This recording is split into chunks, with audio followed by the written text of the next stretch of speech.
just feel like this is too much. I'll see you later. Sonny, I'm doing it. Open your arms like a starfish. Starfish can't fly. I told you could do it. I love you, Huck.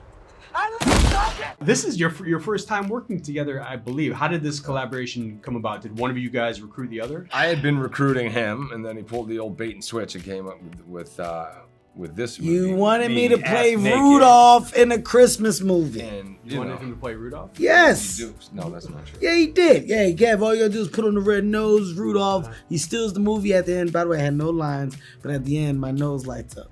He's like, it's the most heartwarming thing ever. Oh, I turned it down. I didn't want to do it. There's no lines, but you know them all. Yeah.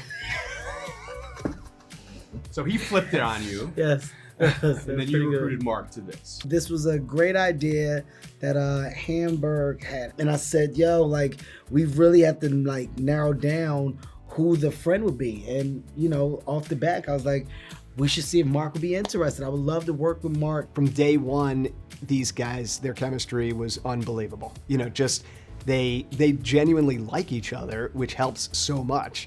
And they're so different. And that's like what I look for. I don't want the same. You know, I want like contrasting styles, and they have that, and it just worked great. And Hamburg and I both referenced Mark's previous comedy work, right? Like all the comedies that Mark has done, he's not only stood out, he's just been grounded. He's made all the performances believable. And no matter how crazy the stuff is that you're laughing at, you believe the world that he was in. And we felt like for this to work, you have to embody the craziness of what Huck is and what he believes. And he's the guy. There was no other option, no other choice. We wanted Mark, and Mark said yes. We were thrilled. Working together for the first time, is there like a feeling out period those first few days on set? First day I has ass naked.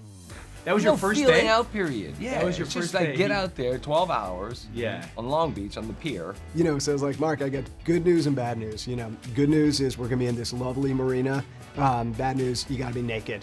Literally 5 minutes into joining the set. I promised him we were filming from behind. This was not Boogie Nights, and he was awesome. He was a great sport. So he was basically hazing you as a producer. He's like, we're gonna do this on the first day. I didn't Well, think that was it. it wasn't It's all about the hazing. Daisy Dukes. It wasn't hazy. Yeah, I mean, it was look, not it's at all about making your partners comfortable. So to do that, we had we had to set up his base camp. And the thing is, nobody can basically be in there. Also, his travel to and from. All you need is 3 RUVs, 2 SUVs, and is it a carriage? The horse carriage?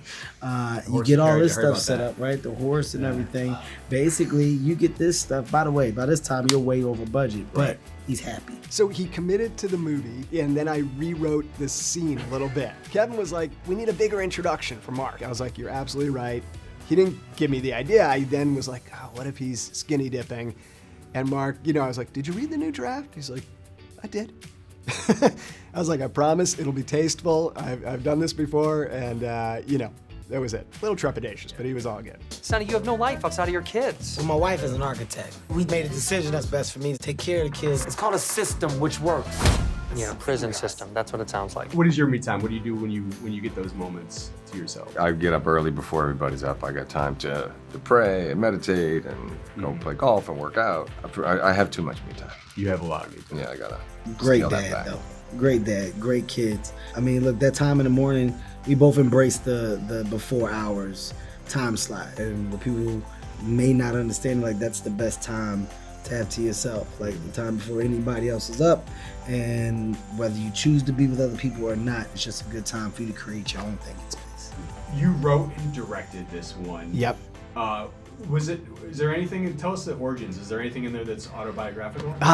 Well, I mean, there's themes that are autobiographical. I'm not a stay-at-home dad, but I have a young kid, and I'm super involved in her life. So, I mean, my joke is I think Kevin thought he was playing me in the movie. You know, he's like, he shed the character immediately after we wrapped, but he's like, I'm done being you, Hamburg. But You're like, no, but I work. yeah, I have a job. I'm directing and writing and producing this movie. Jesus, you're killing me, Kevin.